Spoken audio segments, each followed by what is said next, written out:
His name was Michael Chen. Mike. We called him Mikey. He was my best friend from third grade until the day he died in my arms in a rice paddy outside Tam Kai on June 15th, 1969. 22 years old. Had his whole life ahead of him. Was going to be a teacher. Was going to marry his high school sweetheart. Was going to do all the things people do when they don't die in Vietnam. He's been dead for 18 years. And I think about him every single day, every morning when I wake up, every night before I sleep, every moment in between when something reminds me. And everything reminds me. A joke he would have laughed at, a song he liked, the way spring smells, Chinese food, baseball. Everything is connected to Mike, and Mike is dead, and I'm still here carrying the weight of surviving when he didn't. People say time heals all wounds. They're wrong. Time just teaches you to live with wounds that never heal, to function despite the pain, to smile and pretend you're okay while part of you is still in that rice paddy watching your best friend die, still holding his hand, still making promises you couldn't keep. My name is Danny Sullivan. I'm from Philadelphia. Mike and I grew up together. Same neighborhood, same school, same everything. We were inseparable from the time we were 8 years old. Did everything together. Little League, Boy Scouts, high school football, chasing girls, getting in trouble. We were brothers in everything but blood. Closer than brothers, maybe. We chose each other. Family you're stuck with. Friends you pick. And I picked Mike. And he picked me. And that bond was everything. We graduated high school in 1965. Vietnam was escalating, but we were young and stupid and invincible. Mike wanted to go to college, become a teacher. I wanted to work construction, maybe start my own business someday. Normal American dreams. The kind you have when you're 18 and think the world is full of possibilities. Mike's girlfriend was Jeanine Nguyen, Vietnamese-American girl whose family had fled North Vietnam in '54. She was beautiful, smart, kind. Mike was crazy about her. They'd been dating since junior year, talked about getting married after college, having kids, building a life together. They were that couple, the one everyone knew would make it, the one that would last forever. I'm going to marry her, Mike told me senior year. Soon as I finish college. Soon as I can support a family. I'm going to marry Jenny and we're going to be happy. He said it with such certainty, such confidence, like happiness was guaranteed, like the future was assured, like nothing could go wrong. The draft got us both in 1967. We'd been out of high school 2 years. Mike had done 2 years of community college, was working part-time, trying to save money. I'd been doing construction. We both got our letters the same week. Reported to the draft board the same day. Went through induction together. At least we're in this together, Mike said, trying to stay positive. That was Mike, always looking for the silver lining, always trying to make the best of things. We'll watch out for each other. Get through it together. Be home before you know it. Basic training at Fort Dix. 8 weeks of hell. They broke us down and tried to rebuild us as soldiers. Mike struggled with it more than I did. He wasn't built for military life. Was too gentle, too thoughtful, too questioning. The Army wants people who follow orders without thinking. Mike thought about everything. Analyzed everything, questioned everything. This doesn't make sense, he'd say. Why are we doing it this way? There's got to be a better way. Doesn't matter, I'd tell him. Just do what they say. Get through it. Then we go home. He tried, really tried, but you could see the military grinding away at what made Mike Mike. The kindness, the curiosity, the optimism. Boot camp was designed to destroy individuality, create obedience, and it was working, slowly erasing the friend I knew and replacing him with something else. But at night, in the barracks, he'd be Mike again. We'd talk about home, about Philadelphia, about Jenny, about the future after the Army. He'd pull out her letters, read them to me. She wrote him every day, long letters about her college classes, about missing him, about their plans for after the war. Those letters kept him going, kept him human when the Army was trying to make him a machine. Jenny says she'll wait for me, he'd say, no matter how long. She'll wait. Of course she will, I'd tell him. You guys are solid. Nothing's going to change that. I believed it then. Believed love could survive anything. Believed that if you wanted something bad enough, if you fought for it, you'd get it. Believed in happy endings. Vietnam taught me differently. We shipped out in March 1968, right after Tet. The country was still reeling from the offensive. Casualties were high. They needed replacements. So they took kids fresh out of basic, gave them a couple weeks of advanced training, and sent them to war. Most of us had barely fired a rifle before we landed in Vietnam. Most of us would be dead or broken within a year. Mike and I got assigned to the same unit. 1st Platoon, Bravo Company, 196th Infantry Brigade, operating in Quang Tin Province, search and destroy missions, pacification operations, patrolling villages and rice paddies looking for VC. Dangerous work. High casualty rates. But at least we were together. At least we had each other. We're going to make it, Mike said on the flight to Vietnam. Both of us. We're going to survive this and go home and have families and grow old and tell stories about the time we went to war. Together. I wanted to believe him. Wanted to believe we'd both make it. That friendship and loyalty and fate would protect us. That good people who loved each other and had futures planned couldn't just die randomly in a jungle on the other side of the world. But wanting doesn't make it true, and belief doesn't stop bullets.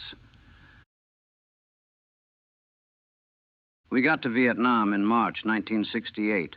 The Tet Offensive had just ended. The country was chaos. Every village was potentially hostile. Every person was potentially VC.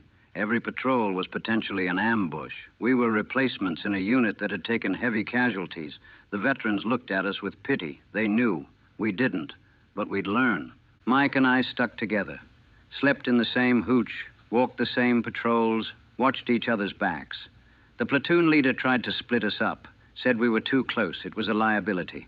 But Sergeant Martinez, our squad leader, overruled him, said having guys who trusted each other completely was an asset. That bond would keep us alive.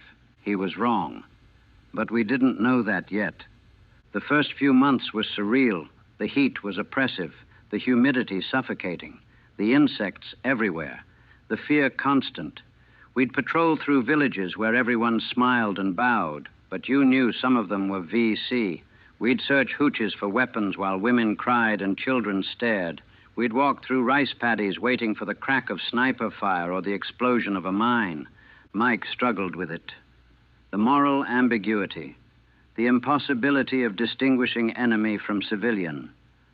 The things we did that felt wrong but were following orders. How do we know who the enemy is? He asked me one night. That farmer we questioned today, was he VC or just scared of us? That village we searched, were we liberating them or terrorizing them? How do we know we're the good guys? We're Americans, I said. That makes us the good guys. Does it? He looked at me with troubled eyes. I'm not sure anymore. Our first real combat came in May. We were on patrol near a village when we got ambushed. A K-47 fire from the tree line. RPGs screaming in, men going down, total chaos. Training took over. We returned fire, sought cover, called for support. But it was terrifying. Nothing like the simulations. Nothing like what they'd prepared us for. Mike was next to me behind a dike. He was firing his rifle, face pale, hands shaking. But he was doing it, was functioning despite the fear. We made eye contact. He gave me this tiny smile, like, we're doing this. We're actually in combat, and we're doing it. The firefight lasted maybe 20 minutes. Felt like 20 hours. When it ended, the VC had melted back into the jungle. We had 2 wounded, 1 dead. Kid from Montana, been in country 3 weeks. Took a bullet through the chest, dead before the medic reached him. We pulled security while they bagged the body. Mike was quiet, staring at the body bag, processing what he'd just seen, what we'd just experienced. That could have been us, he said, but it wasn't. This time. What about next time? Or the time after that? How many times can we get lucky? I didn't answer, didn't have an answer. We both knew the truth. This was just the first of many times. Sooner or later, luck ran out. Sooner or later, one of us would be in that body bag, or both of us. Promise me something, Mike said. If I die, if I don't make it, you'll tell Jenny, in person, not a telegram. You'll go see her and tell her I loved her. Tell her I'm sorry.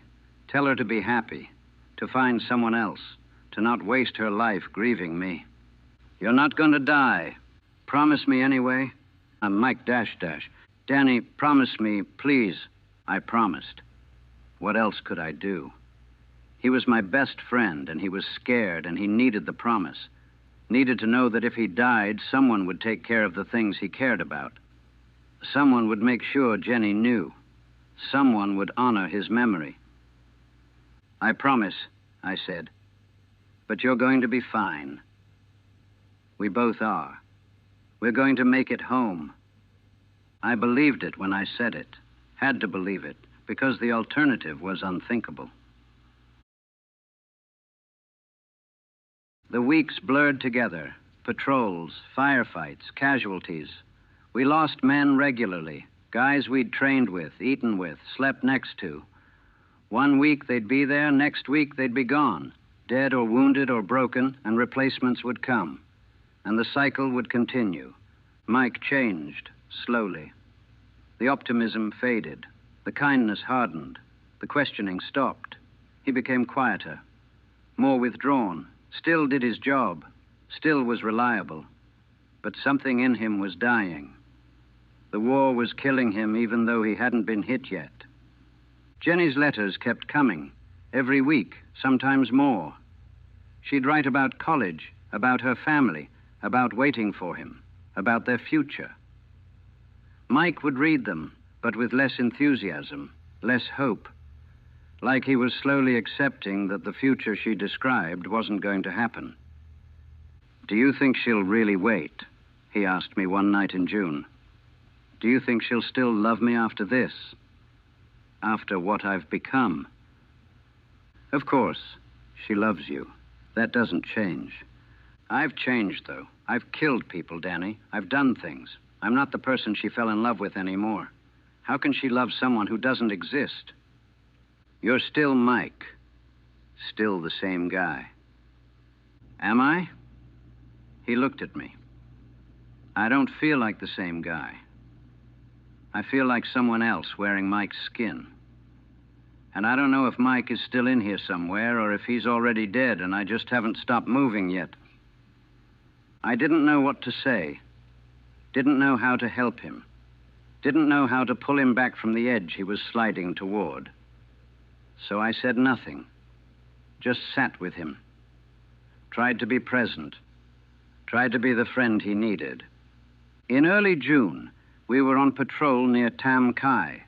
Standard operation. Sweep through an area. Check for VC activity. Return to base. Routine. We'd done it 100 times. Should have been safe as any patrol could be in Vietnam. We were crossing a rice paddy when the shooting started. Sniper fire from a tree line. Then more shooters joining in. Then mortars. We were caught in the open, no cover, taking fire from multiple directions. Men were dropping, screaming, dying. Move! Get to the tree line! Sergeant Martinez was screaming. We ran, trying to cover the 100 yards to the trees, trying not to die in the open, Bullets kicking up water around us, mortars exploding, chaos. Mike was running next to me. We were almost to the trees, almost to cover, almost safe. I was thinking, we're going to make it, both of us. Again, we're lucky. We're protected. Then Mike went down, just collapsed mid-stride, face first into the rice paddy water. I stopped, turned back. Everyone else was running for the trees, but I stopped, went back for Mike.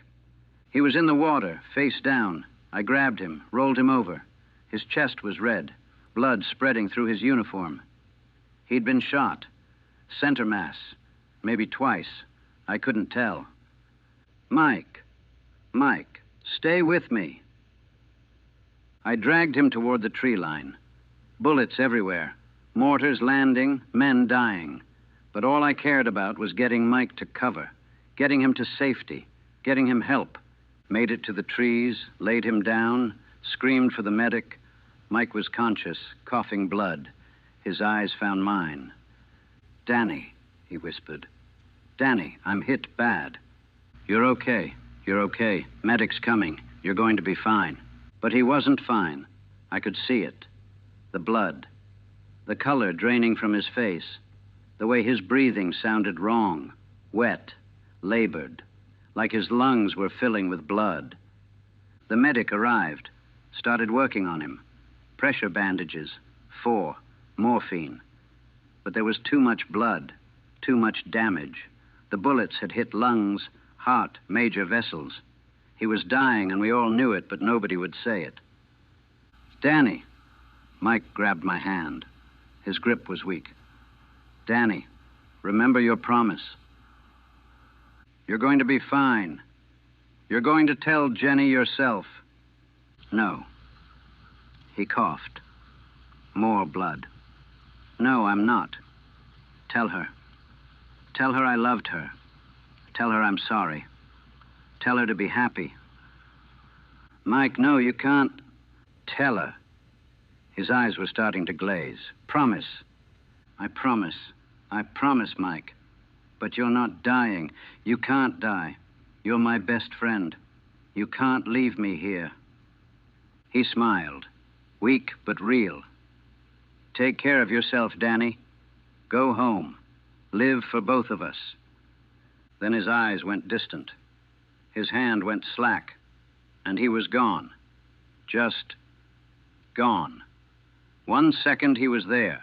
Mike, my best friend since 3rd grade. Next second he was a body, a corpse, a casualty, another name for the wall. I held him and screamed, didn't care about the firefight still going on, didn't care about anything except that Mike was dead and I was alive, and that was wrong. Should have been me. Should have been both of us or neither of us. Not this.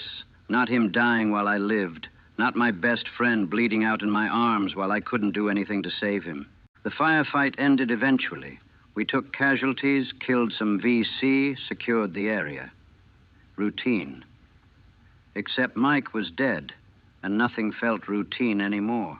Nothing felt like it mattered. The war continued, but my war ended in that rice paddy. Everything after was just going through the motions.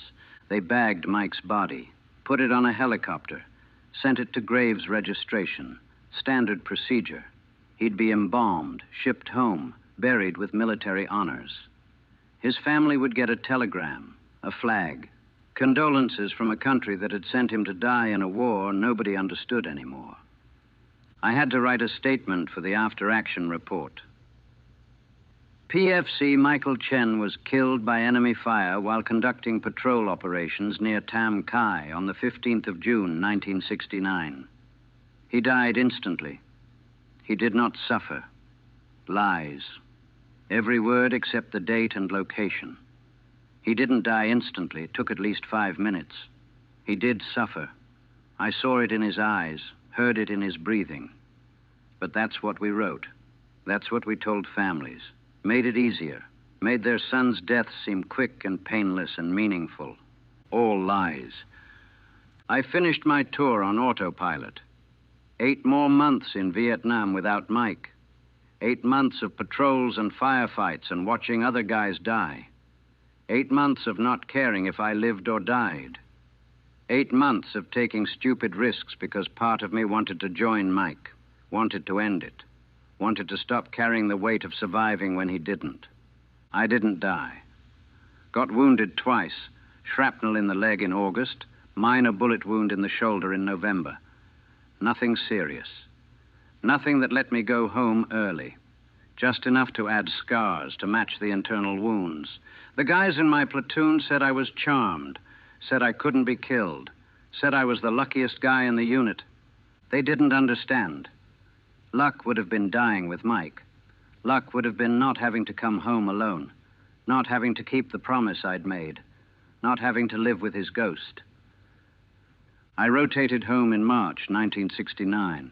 Exactly 1 year in Vietnam. Survived, physically intact, emotionally destroyed. They flew us back to the States, processed us out, gave us our discharge papers, and wished us luck. Like luck mattered. Like luck was something I wanted. I went home to Philadelphia. My parents threw a welcome home party. Friends and family, everyone celebrating. But all I could think about was Mike. How he should be here. How we should have come home together. How I'd failed him by surviving. His parents were at the party. They'd insisted on coming, wanted to see me, wanted to talk to the last person who'd seen their son alive. They hugged me, thanked me for being Mike's friend, said it meant everything that he'd had someone with him at the end, that he hadn't died alone. I couldn't tell them the truth. Couldn't tell them Mike had died scared and in pain and begging me to save him. Couldn't tell them his last minutes were agony. Couldn't take away the comfort of imagining a peaceful death. So I lied. Told them he went quick, didn't suffer. Said he talked about them and Jenny and home. Made up last words that would give them peace. More lies built on the foundation of all the other lies. I had to keep my promise, had to go see Jenny, tell her in person. That's what Mike wanted. That's what I'd sworn I'd do. I waited 2 weeks, couldn't face it. Couldn't face telling the woman Mike loved that he was dead. That he died in my arms, asking me to give her a message. That he was gone and she'd spend the rest of her life without him. Finally worked up the courage, went to her apartment. She opened the door, saw my face, knew immediately why I was there. The military had already sent the telegram, but seeing me made it real, made it undeniable. "He's really gone?" she asked. Her voice was tiny, broken. "I'm sorry. I'm so sorry." She let me in. We sat, and I told her everything. The rice paddy, the bullets, how he'd asked me to tell her he loved her, how his last thoughts were of her, how he'd wanted her to be happy, to move on, to not waste her life. She cried. I cried. We held each other and cried for the future that died with Mike, for the life they'd planned, for the children they'd never have, for growing old together that would never happen, for everything the war had stolen. I loved him, she sobbed. I loved him so much. We were supposed to get married, supposed to have a life. And now there's nothing, just nothing. He loved you too. He never stopped loving you. You kept him going over there. Your letters. The thought of coming home to you. That's what he fought for.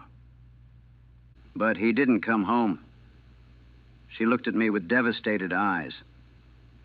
He didn't make it. And I'm supposed to just, what? Move on? Find someone else? Pretend Mike never existed? He wanted you to be happy. How can I be happy knowing he died over there? That he was scared and in pain and I couldn't help him? That he's gone and I'm here and there's this hole in my life that nothing will ever fill? I had no answer. Because she was right. There was no filling that hole, no moving on, no finding happiness after losing someone who meant everything. Mike had asked me to tell her to be happy, but happiness was impossible. We both knew it. We were both destroyed by his death, and no amount of time would fix that. After that, I avoided everyone. Couldn't face Mike's family. Couldn't face Jenny. Couldn't face anyone who knew Mike and knew I'd survived when he didn't. The guilt was crushing. The survivor's guilt mixed with grief, mixed with the feeling that I'd failed him. That maybe if I'd been faster, stronger, better, I could have saved him. That his death was my fault. Started drinking, heavily. Needed something to numb the pain, blur the memories. Quiet Mike's voice in my head. The voice asking me to take care of Jenny, to tell his story, to live for both of us. I couldn't do any of it. Could barely live for myself, let alone for him, too. Got arrested twice for drunk and disorderly, lost jobs, lost friends, lost any chance at a normal life. My parents tried to help, the VA tried to help, but I didn't want help, didn't deserve help. Mike was dead and I was alive, and that was wrong, and nothing could make it right. One night in 1975, 6 years after Mike died, I put a gun in my mouth, sat in my apartment with my service pistol, ready to end it, ready to join Mike, ready to stop feeling guilty for surviving. The gun was loaded, safety off. Finger on the trigger. All I had to do was pull. But I heard Mike's voice, live for both of us. And I couldn't do it, couldn't pull the trigger, because dying would be betraying him twice, first by surviving when he didn't, then by wasting the life he'd wanted me to live. So I put the gun down, and I kept living. Not because I wanted to, because he'd asked me to. It's 1987 now, 18 years since Mike died. I'm 40 years old, and I'm still not over it, still not okay, still carrying the weight of that day in the rice paddy. I got sober in 1978, a rehab, hard work, learned to function without alcohol, learned to hold a job, maintain relationships, appear normal. But normal is an act. Inside, I'm still 22 years old, holding my dying best friend, making promises I couldn't keep. I see Jenny occasionally. She never married, never moved on. Works as a teacher, the job Mike wanted to do. Lives alone, gets by. We're both ghosts of the people we were, both permanently damaged by losing Mike, both surviving without really living. Do you think about him? She asked me last time I saw her. Every day. Me too. Every single day. It doesn't get easier, does it? No, it doesn't. We don't see each other often. Too painful. We're living reminders of what we lost, of the future that died in Vietnam, of the life Mike should have had but didn't. Mike's parents died in the early 80s. His mom first, then his dad a year later. People said they died of broken hearts, that losing their only son destroyed them, that they never recovered from the grief. I believe it. Grief can kill you. Maybe not quickly, but eventually. It hollows you out until there's nothing left. I tried therapy through the VA. Years of it. Talked about the war, about Mike, about survivor's guilt. The therapists helped some. Taught me coping mechanisms. Taught me that Mike's death wasn't my fault. That I couldn't have saved him. That surviving wasn't a betrayal. Intellectually, I understand that. Emotionally, I'll never accept it. Mike died and I lived, and that feels fundamentally wrong. Like the universe made a mistake. Like I'm living on borrowed time that should have been his. I work construction now. Same job I had before the war. Steady work. Keeps me busy. Keeps me from thinking too much. The physical labor is good. Exhausting enough that I can sleep at night. Most nights, anyway. The nightmares still come. Mike dying in my arms. Me unable to save him. Me breaking promises. Me living while he's dead. I never married. Dated a few times. Nothing serious. Can't commit to anyone when I'm still committed to a ghost. Can't build a future when I'm stuck in the past. Can't love someone new when I'm still grieving someone old. People tell me I should move on. That Mike would want me to be happy. That I've mourned long enough. That 18 years is enough. but they don't understand. You don't get over losing your best friend. You don't move on from watching him die. You don't stop grieving just because time passes. Time doesn't heal wounds. It just teaches you to live with them, to function despite the pain, to go through the motions of living while dead inside. I visit Mike's grave sometimes, talk to him, tell him about my life, apologize for not living better, for not honoring his sacrifice by being happier, for surviving when he didn't, for all the ways I've failed the promise to live for both of us. He doesn't answer. He's been dead for 18 years. All that's left is bones in the ground and memories in my head. But I talk to him anyway, because he's still my best friend. Death doesn't change that, doesn't erase 22 years of friendship, doesn't undo the bond we had. I'm sorry, Mike, I told him last time I visited. I'm sorry I survived and you didn't. I'm sorry I couldn't save you. I'm sorry I haven't lived the life you wanted me to live. I'm sorry for everything. The wind blew through the cemetery. A bird sang somewhere. The sun kept shining. The world kept turning. Indifferent to my grief. Indifferent to Mike's death. Indifferent to everything except continuing. That's what I've learned in 18 years. The world doesn't care about loss, doesn't care about grief, doesn't stop for anyone.